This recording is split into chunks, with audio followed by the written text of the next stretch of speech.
Okay, magandang hapon po sa inyo lahat. Habang iniintay pa natin yung ilang mga kasama natin na pupunta ng ating Zoom session, narito po tayo ngayon sa isa na namang Sports Corner PH interviews at basically out of topic ito sa ating Asian Games coverage. At ito pong World Pickleball Championships na ginanap last month kasi nga this is actually October na po. Ang isa po sa mga Philippine Pickleball Clubs na sumali dito ay ang Philippine Pickleball Club. May mga umakot na mga medalya at marami namin din na nagka-podium doon. So i-welcome muna natin habang iniintay pa natin yung mga bisita natin na iba.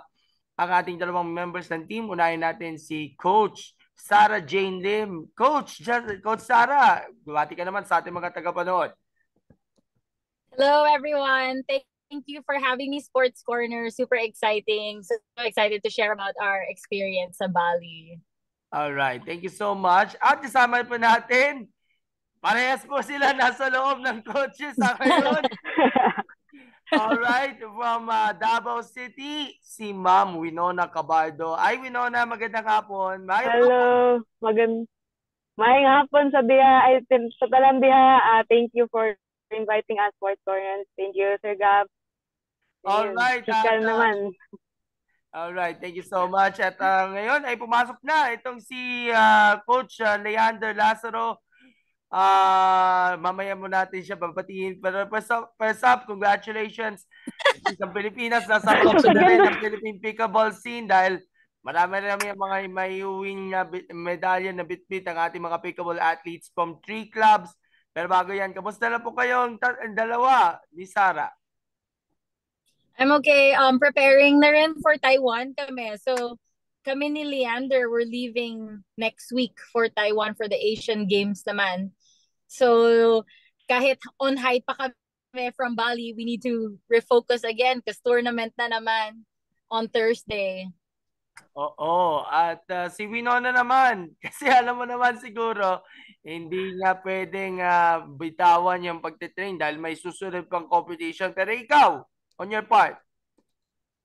Ako, kakarating ko lang ng Davao kaninang 4 a.m. Tapos, dumiretso ako dito sa court kasi may celebration. And sa Taiwan naman, di ako makakasali kasi it's an outdoor. Kasi bawal ako mainitan. So, ano na lang, recovery from my knee injury kasi nag-injury ako ng Bali. Yeah, ayun.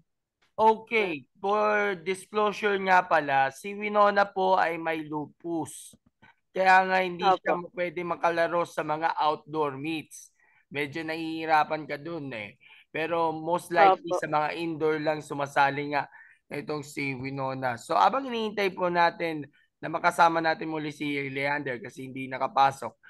First up, tell us more about dun sa Philippine Pickleball team na nilalaro ka na isa sa tatlong nilalaro ka na clubs dito sa World Pickleball Championship. Sarah. So yung team namin, it's a group na halos magkaka-age kami. Tapos lahat, 100% no Winona, we all came from tennis background. At nagkakilala-kilala lang talaga because of pickleball. Tapos nagkita-kita nung Cebu at naisip na lang namin na mag-form ng isang team. Kasi kami lang, I think, yung team of the 3 or 4 teams na galing sa Pilipinas, yung talagang mga young ones, puro bata, mga 20s and early 30s. So, mga nag-develop na rin kami ng friendship. So, it wasn't that hard to team up with each other and to pair up. Kasi nga, it was just so natural, the relationships. And it's a good team. It's a really good team. Lahat kami, like, same ng goals. Like, we train the same way. We work hard. We're so disciplined. So, it was a good team to be in. So basically, it is a team comprised of mga dating tennis players na lumipat sa pickleball pero kamusta ang transition from pickleball or from tennis na alam natin, kilala natin dahil nung Asian Games, si Alex Iala, nag-bronze din sa mixed doubles, Iala and Francis Casey Alcantara. But dito naman sa pickleball, parang umaani na kayo ng mga medalya do. Ikaw muna, Win. How was the transition? Yung transition ng pickleball from tennis is siguro konting adjustment, siguro mastery na lang talaga ng mga dinks, mga reset. Kasi nandun yan yung mga drives namin, yung mga volley. Yun na lang, mastery ng mga dinks, reset sa ibang shot. So, yun. Yeah. For me, I didn't play after college. I stopped playing na after college. That was like 10 years ago. So, nung nag-pick up ako again ng paddle for pickleball, the tennis background was still there, pero I could learn new things easier. Kasi pickleball, smaller court than tennis. So, mas kaya ko pa rin gumalaw. And then the strokes, kailangan lang i-refine to just make it more precise. Pero like Winona said, the drives are there, yung power andon. Pero pickleball is not all about power. Actually, for you to be able to make a good put away or drive, kailangan na set up mo siya ng maganda by really nice, precise, slow shots. So yun yung challenge, I think, for tennis players is to slow it down a bit. But I think tennis players have an up in transitioning to pickleball than any other racket sport. And then, meron din tayo mga tennis players na nag-transition din, not just in pickleball, but also in paddle. Kasi na-invite ko before si Mama Alena ng Manila Paddle Club dyan sa BGC at marami sila mga tennis players na lumilipat na sa paddle. Pero let's focus on the pickleball side. Kasi alas karamihan sa inyo, mga nakalarok na from last year. I remember, nagkaroon tayo ng Zoom interview after ng Worlds ng 22. At kasama pa si Winona at si Coach Leander. By the way, Coach Leander, are you okay na? Coach? Okay, nagkaroon ng technical problem. Pero ang nakita ko lang, nasa loob din ng sasakyan. Ito si Coach Leander. So, babalikan po natin. As I said, nagkaroon tayo ng interview before after the Worlds ng 22. Pero kamusta ang paghahanda para dito sa competition at anong pinagkaiba noon from last year? Si Sarah, I think first timer ka dun sa Worlds, no? First time lang po ako nag-international. This is only my third tournament in pickleball kasi I started lang nung April. So I can't compare. I had no expectations. I was just so excited to compete. But it was a really, really good experience. Okay, so ang baguhan talaga si Winona sa pickleball. April lang nung na-try. And then, pangatlong beses na subukan mag-pickleball. And of course, kinabahan ka ba? For some reason, not as much. Kasi yung unang tournament ko, sobrang kabado ko. Sa Cebu yun. Nandun din sila Winona. Pero ngayon, not as much because, I don't know, sobrang enjoy ko talaga yung sport. And I think if you really enjoy the sport, you're not as pressured to do it. So, dahil sobrang nag-have fun ako, hindi siya sobrang para akong nanigas. Kasi ang saya niya lang. Yeah. Okay, si Winona naman. Kamusta ang preparation? Compare nung Phuket last March, siguro yung sa Phuket kasi first tournament ko din yun, so sobrang kabado ako nun. Then ngayon sa Bali, ngayon sabi ni Ate Sarah na pag maglalaro ka na walang pressure, walang ang gaan-gaan sa feeling, so malalaro mo talaga yung laro mo. Then yung partner ko sa mixed double, si Kuya Gab, sinasabi sa akin parati na, sige lang, no pressure, laro lang, ganun. So, mas na-enjoy ko yung Bali talaga and yun pa, kasama pa sila Tesara, yung mga ibang teams, mas naging masaya yung Bali. As we mentioned earlier, tinamaan ka pala ng lupus. So, paano mo i-describe ang inyong sitwasyon na yon na kahit may lupus, alam natin, di ka prepare na makapag-compete sa mga indoor tournaments, di mo inisip yung sakit at talaga naman tinuloy mo ang paglaro mo ng pickleball, lalo na as of now, you're now the number 1 player sa kababaihan pagdating sa pickleball dito sa Pilipinas.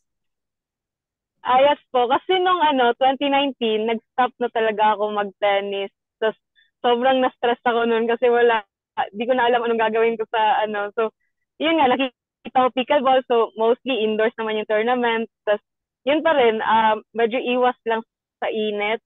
Tapos, sunblock lang talaga. And, yun lang, mas na-enjoy ko ngayon na nakapag-tournament ako ulit.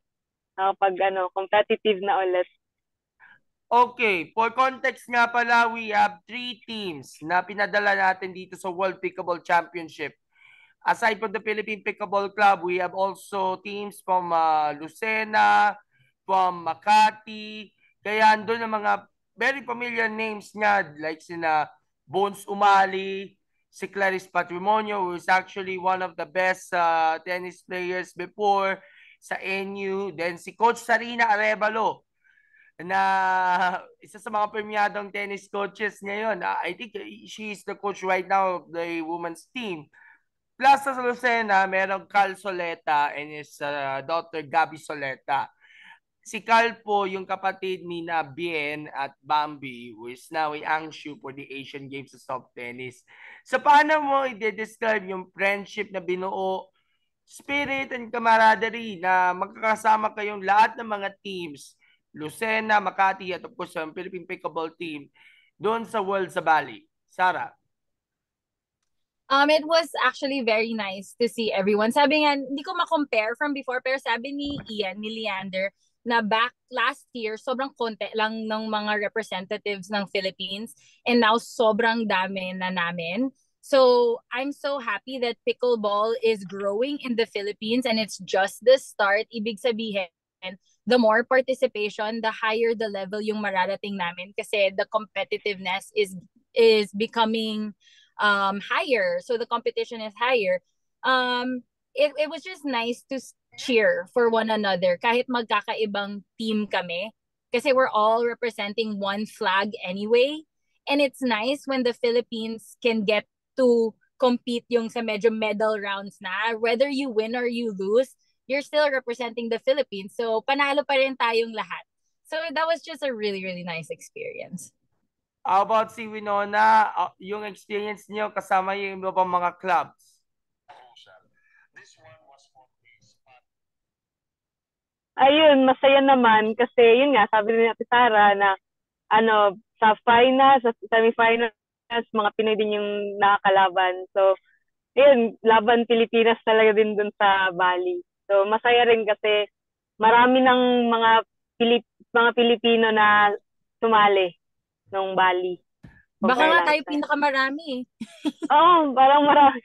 Mga abot ata ng 62 ata. Pinakamarami. Sabi niya tayo na yung pinakamarami. Medyo Pero nandiyan na si Chappy ang signal ni Leander. Pero batiin mo muna ito mga viewers. Pwede ka mag-opening remarks. Na Filipino. Ian, mag-greet ka daw. Hello guys. Sorry ang hirap ng connection ko. Okay lang. Basta naka-turn off lang yung camera at marinig mo lang yung boses mo. Parang phone patch interview lang eh. Hello sa lahat ng viewers. Thank you, Corner PH. Alam mo naman. Alam mo. Alright. Leander, kamusta pag-aanda? And kung may compare man to last year, ano ba mga pinagkaiba nito?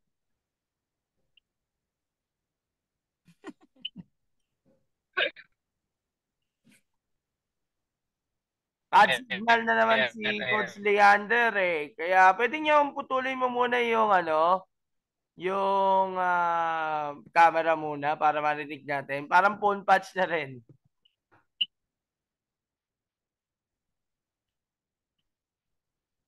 Nawala si... Last year kasi halos wala kami in-expect na in terms of mga kalaban namin.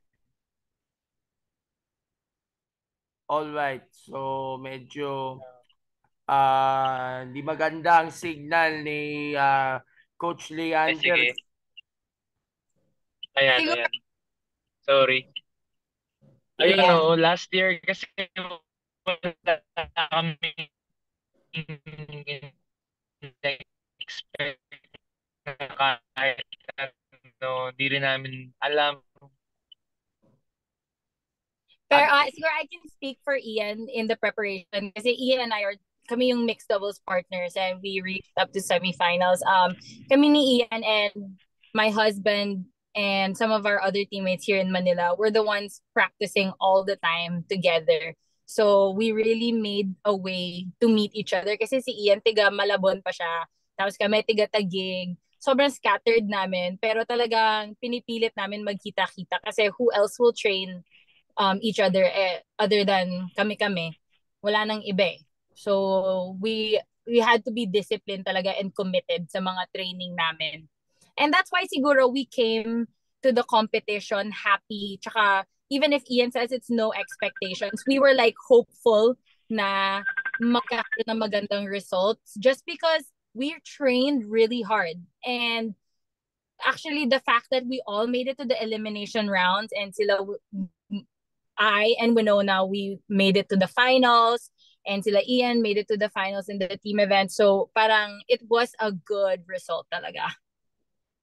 Okay, and of course, itong competition na ito serves as an honor na rin sa isang departed ng Pinay member, pickleball athlete na si Karen na pumanaw. If you remember si Karen, she is also joined the Worlds eh. Nanabutan mo ba si Karen maglaro? Yes po. Actually po siya po yung first pickleball mentor ko po talaga dito sa Davao. And yun nga, sumali din sila nung last year sa World Pickleball sa Bali din. Tapos after nun, pagbalik nila September, parang lumala na yung sakit ni Ate Karen. Kaya, ayun, mga September ata siya na namatay. And of course, mahirap talaga na matamaan yung Big C. Kasi iisipin mo na lang, sa loob, active pa siya, masayain. Yeah. Pero sa labas, alam natin, the struggle is real dahil meron siyang Big C. Kaya lang, kinuha na siya ni Lord ng maaga. Sayang. Pero ang kanyang... Yan si Ate Karen, napaka-brave nun. Kasi pag nasa court, di mo alam na may sakit eh. Kasi talagang laro talaga. Pero pagkatapos, pag wala na sa court, ayun nga, sobrang struggle talaga para sa kanya. Pero of course, yung iniwang legacy talaga sa paglago nga ng Philippine Pickleball ay may pamamana at may pagpatuloy pa ng ating present generation ng ating pickleball players. I hope na si Ma'am Karen ay very much happy right now dyan sa itaas, kapiling ni Lord. Anyway, so assessment time naman tayo habang iniintay natin makabalik si Leander. Baka hindi na siya makakabalik dahil bad ang signal niya eh. Anyway, so paano mo i-describe ang competition level? Ang mga nakaharap nyo pala, US, Singapore, Chinese Taipei, Indonesia, Malaysia, and others. Your assessment on the matches and route to the medal finish. At pwede natin siguro banggitin yung mga medals na napalanunan ninyo during the Worlds. Winona, ikaw muna. Sa akin po, ito. Dito sa tabi ko. Wow. Ito po, gold. Dito sa sakyan eh. Ito, gold sa 3.5 sa intermediate. So, sa finals ko nito si Gabby Zuleta. Sa Philippines din. Sa nakalaban naman ni Gabby sa semifinals yung bronze is taga Hong Kong. Then, ito, bronze sa advanced women's singles 19 plus advanced 4.5. Dahil mga nakalaban ko nito, taga, I think, Hong Kong din, tas Taiwan. And itong isa, bronze din sa women's doubles 19 plus advanced. So, partner ko nito si Patricia Raimundo. Yung partner ko din last time. Dahil nakalaban namin sila Ate Sara nun and Ate Med sa semifinals. So, natalo kami by 13-15 kami naglaban. Oo nga eh. Naranasan din ni Sarah na makaharap niya si Winona sa si Patricia. By the way, si Patricia is actually live in Lagro. Doon siya nagte-training sa Lagro. Kaya pwede ko naman siya dalawin soon pag mag-i-interview natin siya face-to-face eh. What about si Sarah? Your assessment? Ay, nga pala, yung assessment mo muna, Winona, sa performance mo. Actually, nung Bali, talaga, before kami lumipad nung Bali, nagka-knee injury talaga ako. And di ko na in-expect, wala, enjoy na lang talaga ako sa laro ko nun kasi di ko na ina-expect na magkaka-medal ako. Kaya siguro yun yung mas naging advantage kasi in-enjoy ko na lang yung laro. Tapos kung ano yung laro ko, yun na. Tapos ayun, nagka-medal pa. So masaya din ako. And sobrang malalakas din yung mga nakalaban namin, mga taga-Taiwan. Lalo na yung Taiwan, dahil sa Hong Kong, sa iba't ibang ano. So masaya rin. Yun. Okay, si Sarah naman, ano mga medals na napanununan and assessment? So I only won the women's advanced doubles na gold. Sobrang sayang yung iba namin. Leander and I got up to semifinals sa Open. That's 5.0, the highest rating na parang pinakamahirap na level. We got to semifinals and then we had to battle for bronze. Pero hindi lang talaga kami umabot. Sa Open naman na women's, we got to quarterfinals. Sa singles, natalo ako sa champion. So, okay lang yun. you lose to the best. That's totally fine. Pero in my assessment, for someone who has just been playing 5 months and to reach quarters, semis, and even to win a category shows na I can be hopeful of more progress in the future if I keep training. Because some of the people that na nakalaban ko, they've been playing for many years. So parang ako, I just need to keep training. I need to be more disciplined, and then I can do better. And like what Winona said, I think the mindset coming into the tournament is different. When I was a tennis player, parang lagi ako nape-pressure na dapat manalo. Here in pickleball, parang I feel like I'm having so much fun. Kaya yung performance ko parang maganda. So, I think we have a really good future to look forward to with Philippine pickleball. Hindi malayo na makakapagsabayan tayo sa mga ibang countries. Ian and I, and yung singles ko, we've lost to pros. They're pro already. And we're not pros. I've just been training for like a few months. Si Ian just like 2 years. So, madami, if nakakapagsabayan kami sa ganun, what more yung malalabas namin if we train a few more years. So, I think we did well. We did very, very well, and we can do better next time. All right. And with this medal finishes, hindi natin babanggitin ng lahat ng mga nagkuha ng medal kasi ang dami. Literal ang dami sa dami ng mga participants. Alam natin pinakamalaking delegation niya sa world sa Pilipinas. With this medal finishes, congratulations na pala, well-deserved recognition. Ano reaction ninyo? Na-expect ka ba o nagulat ka ba na nakaginto kayo? At nakatulong ito na malaki para mapataas ang interest natin na marami sa pickleball, fast rising sport pagdating sa paddle. Kasi makikita mo na yon sa iba't ibang mga kalye, sa mga basketball courts, and even recently sa mga malls mismo. Kaya accessible to the public niya, Sarah. Ako sobrang saya ko lang talaga kasi nga, like I said, parang first international tournament, so no expectation, di ba? Ang expectation ko lang talaga is mabigay ko yung best ko. So the fact na nagkaroon ng medal at umabot where we got to, sobrang praise the Lord. I'm so happy for the opportunity, the talent, the support. Because so many people supported us and believed in us. May mga nag-donate, may mga nag-fund ng uniform namin. Some people paid for my entry fee. So I'm just so grateful. And coming back, I just want to train harder just because yun nga, dahil nanalo ng medal, meron pang igagaling pa. So I'm just so excited. Winona. Ayun, masaya ako na nakapag-uwi kami ng mga medals. And siguro, nakatulong din yun na mas lalong maging interesado yung mga Pilipino sa pickleball. Kasi same sa akin, nung sa province namin sa Mid-Tayap, nung nabalitaan nila na nagka-medal ako doon, so, naging interesado sila. So, sinasabihan nila ako, mag-demo daw ako doon sa probinsya namin. So, yun, thankful din. And sana nga may mga dedicated courts na for pickleball talaga dito sa Pilipinas. Kasi mostly, gumagawa lang kami ng linya, mga tapes lang. So, wala pa talaga masyadong pickleball courts talaga. Alright. And si Sarah, alam ko, pinag-aandaan nyo yung Taiwan Open with Leander. It's more like the Asian Championship. So, back to training mode na ba? At anong expectations para dito? Back to training kaagad. Siguro one rest day lang after flying home. Tapos palo na ulit. Spend time with loved ones. But really make time. Expectation? Like I said, ayoko nag-expect because, anything can happen. Kung ako, 5 months into it, nag-podium, so somebody can come along and surprise everybody na parang, uy, magaling din to kahit hindi mo pa siya nakita before.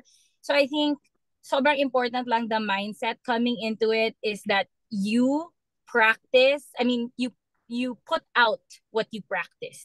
Yun lang yung goal ko, na malabas ko yung mga palo ko. Mag-have fun ako. Kasi if I don't have fun, and if I'm expecting a certain medal or if I am expecting a certain outcome, then I'm too pressured to do anything. So I'm hoping, like, ideally, Ian and I can take home some medals, and Patricia and I can take home some medals, and maybe I can take home some singles medals. But ultimately, ang expectation ko is kung matalo man ako, I will give my opponent a really hard time to beat me and just really enjoy the game. Ikaw naman, Winona, ano mga upcoming competitions sa abangan? Sa akin sa ngayon, dahil yung mga upcoming na international tournaments is mostly outdoors. So siguro sa local tournaments po muna ako. Siguro sa November, sa BTF sa Manila, or sa December dito sa Davao. Yun po. All right, and we have done this interview. Sayang iba nating kasama, hindi natin makaka-connect natin sa atin. Si Leander nga, bad signal pero we will try our best to have him back. Kasama naman si Patricia on a separate interview sa Zoom within the coming days.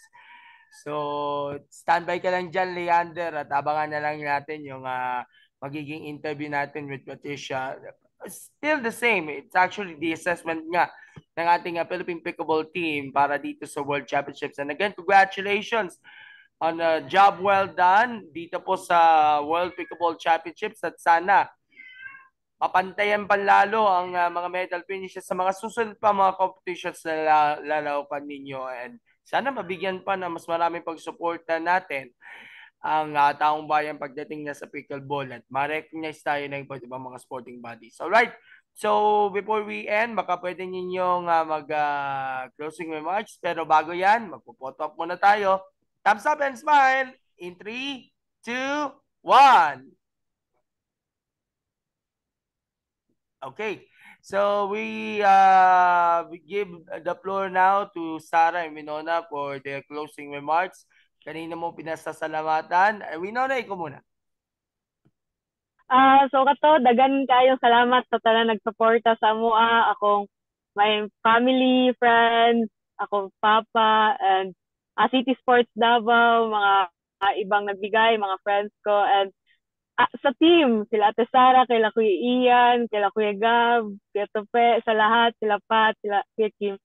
And thank you dahil mas naging memorable yung Bali experience ko, World Pickleball Championship experience ko. And thank you rin, Sir Gab, for inviting us.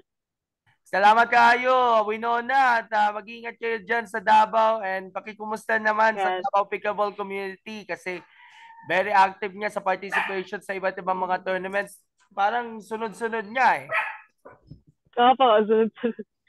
Alright. Nag-tournament din sila nung Johnson sabay sa Bali. And lastly, si Sarah, your closing remarks po bago tayo magpakawala. Yan. So thank you Sports Corner for this opportunity kasi it'll get the word around to play pickleball talaga na we have athletes who are good and we just really need the support of the people to showcase it. So thank you so much for this time. Thank you to everyone, yung mga clubs that supported us, QC Pickleball Club, yung family and friends, Defy, Black Knight, yung mga sponsors namin. Thank you so much. Thank you to the people. Third Shot, our Third Shot clients and athletes. Salamat for believing in us and watching us and cheering for us and really celebrating with us sa mga wins namin and encouraging us in our losses. Thank you to everyone who continues to support us and to play pickleball with us. So I just invite everyone to try it out kasi sobrang saya niya no matter what age you are, bata ka man or like 50 and above, may 50 and above na mga age category. So come join us. Search us up, message us on Instagram, Facebook, message Third Shot. Come play with us. We'll teach you, we'll play with you, and we'll make new friendships. Salamat for all your support. And of course, we'd like to thank you, Sarah and Winona, for joining us. At sigurado tayo may part 2 kasi si Leandre, hindi pa natin nakakausap ng diretsaan kasi medyo ng problema sa internet. And we have other members, they are willing to interview us. So asahan natin yan in the coming days. But for now, patuloy lang sa pagsasanay hanggat sa makamit ang magagandang resulta.